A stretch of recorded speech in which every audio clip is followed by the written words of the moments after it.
ارشاد باری تعالی ایک سیدھی سیدھی کتاب جو اس نے اس لیے نازل کی کہ لوگوں کو اپنی طرف سے ایک سخت عذاب سے آگاہ کرے۔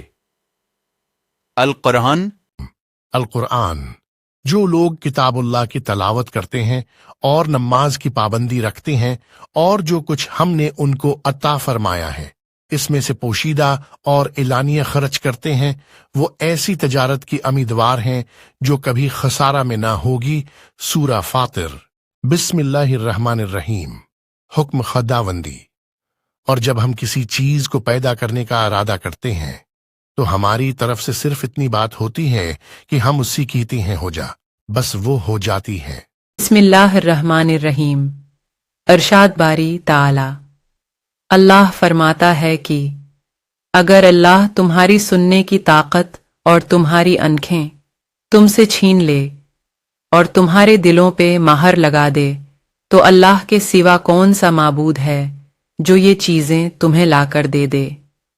القرآن۔ مسلمانوں کی شان۔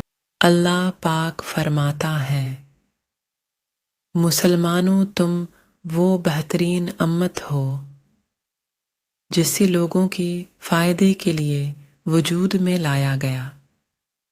القرآن۔ حدیث مبارک۔